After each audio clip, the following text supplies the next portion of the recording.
balik lagi nih di program Bipreneur. Nah, kali ini tapi programnya tentunya berbeda banget. Nah, nih hari ini juga baru banget nih gue nih. Untuk kali ini gue pengen belanja jaket atau celana yang murah gimana ya? Kalian tahu nggak opsinya di mana untuk belanja jaket atau celana yang murah? Simak dan tonton video ini sampai habis ya. Oke, let's go!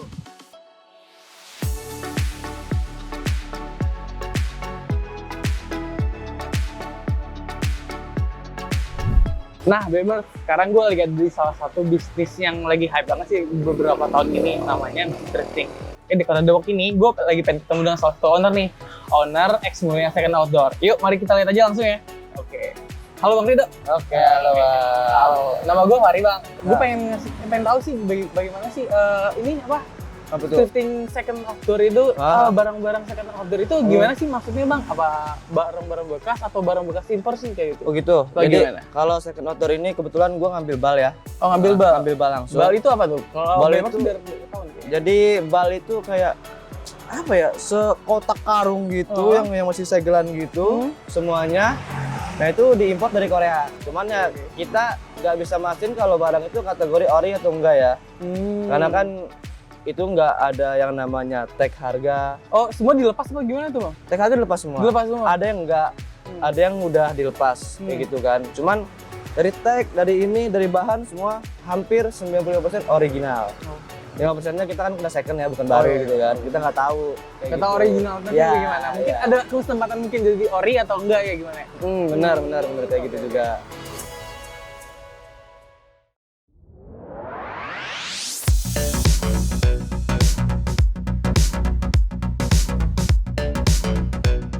Kalau Bang Rido sendiri ada alasan apa nggak sih untuk terjun ke dalam bisnis thrifting ini gitu? Kalau alasan gue sih pertama dari tahun 2020 itu ya. Iya. Waktu itu gue kerja nulis berita juga di salah satu media online juga di Jakarta. Sempet kerja dulu sebenarnya.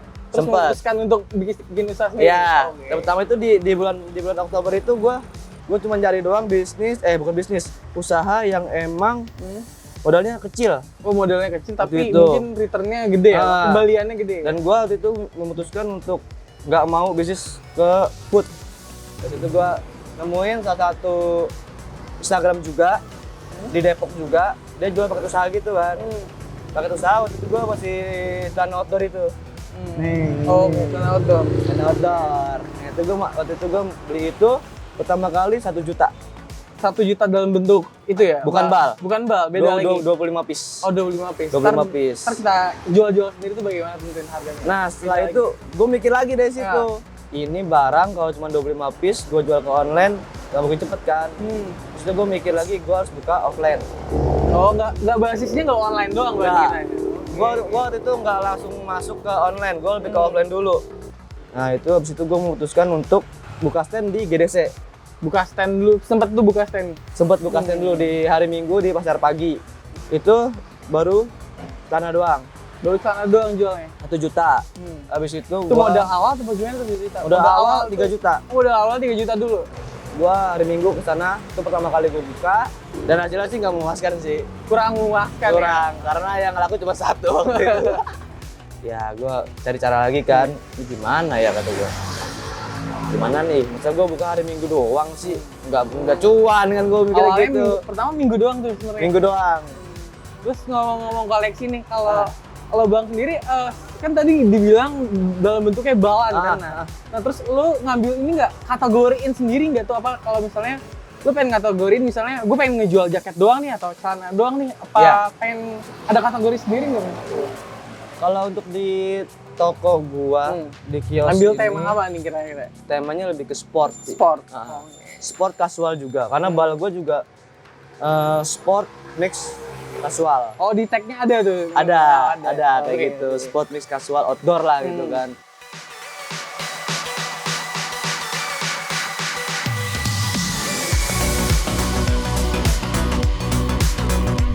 Gitu. Terus ngomong-ngomong soal bal nih, kira-kira dari satu bal itu biasanya kayak sering nemu harta karun sendiri nggak? Apa persen nemu harta karun barang-barang ori? Tadi lu bilang gitu. Ada nggak tuh kira-kira? Kalau Berapa persen? Kalau harta karun sih selama ini gua nemuin harta karun yang masih nggak yang wah banget ya. Iya, iya. Bukan yang bisa gua jual di angka 1 juta.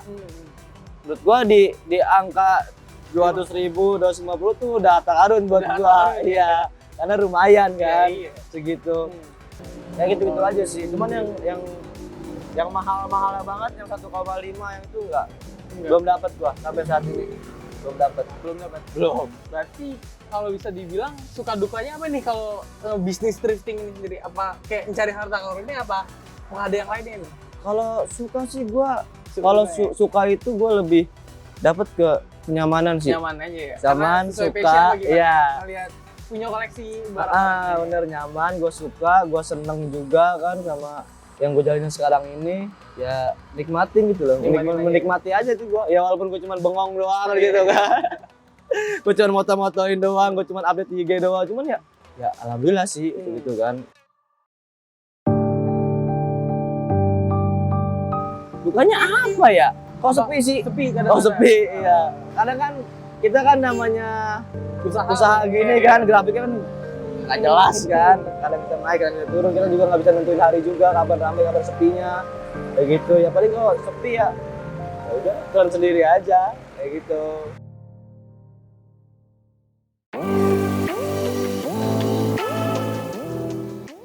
Ada nggak sih lu bang strategi tersendiri untuk biar bisa nggak selalu sepi banget nih kira-kira mau ngapain sih? Kayak misalnya promosi atau apakah gitu? Iya. Biasanya Kalau strategi sendiri gue, ya paling promosi sama gue, promosi. sama nge-share terus ke WA ya. Itu triknya itu, share terus sama gue mainin harga. Oh mainin harga. Apa kayak sekalinya kayak misalnya yang bagus-bagus ditaruh depan atau kayak gimana tuh? Jadi kalau harga itu kan Harganya. gue riset pasar dulu ya di sini. Riset ya. pasar dulu. Nah, Oke. gue ngeliat juga di sini pasarnya tuh kayak apa, segmentasi pembeli gue di sini umur berapa, antara laki-laki atau perempuan gitu kan. Di 2 bulan awal tuh gue ngeliat dulu, di 3 bulan. 3 bulan awal itu gue ngeliat dulu, kebanyakan yang beli orang-orang tua deh. Orang-orang tua. Iya, ibu-ibu, bapak-bapak di usia-usia yang udah emang 30-40 ke atas. iya, mungkin. yang udah middle lah Middle ya. penghasilannya Iya. ya kan. Gue mulai tuh naruh harga, kayaknya di harga segini bagus nih, buat di harga segini bagus nih juga. Jadi gue mikirnya dianya nggak berat untuk ngebeli ini dan dia suka. Nah situ tuh gue kalkulasiin tuh, oh ini 35. Dan gue juga ngasih barang di 35 pun yang nggak kandas-kandas banget itu kan, nggak jelek-jelek banget. Iya. Gitu ya.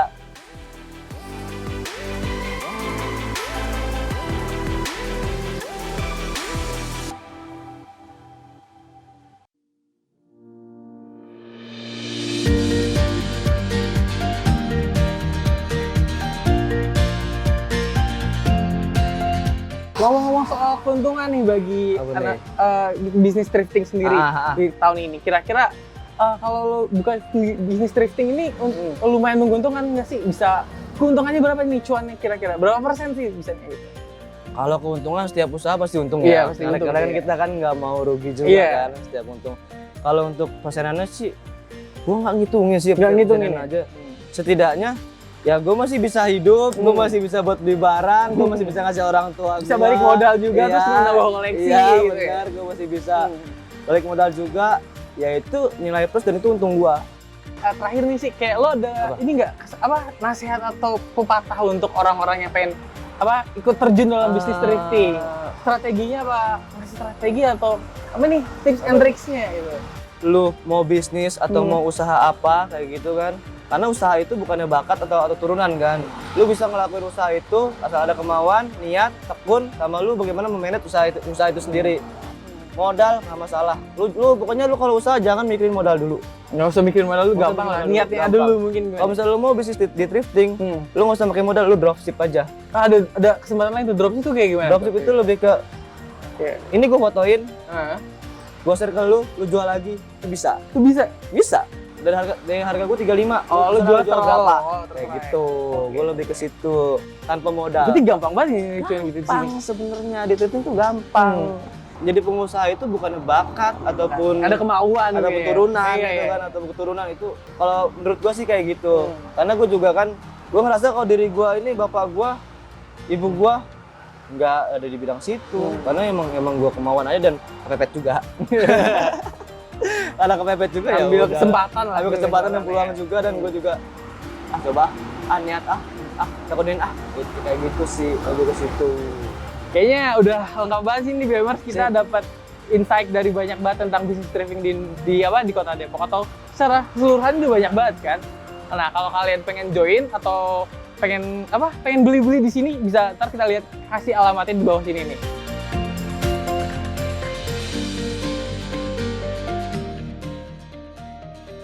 Kayaknya udah sih, gue pengen lihat-lihat juga lagi kayak gimana sih produk-produknya. Terus gue juga pengen testing juga sih kayaknya buat olahraga running kita. Oke, sampai jumpa Bebas.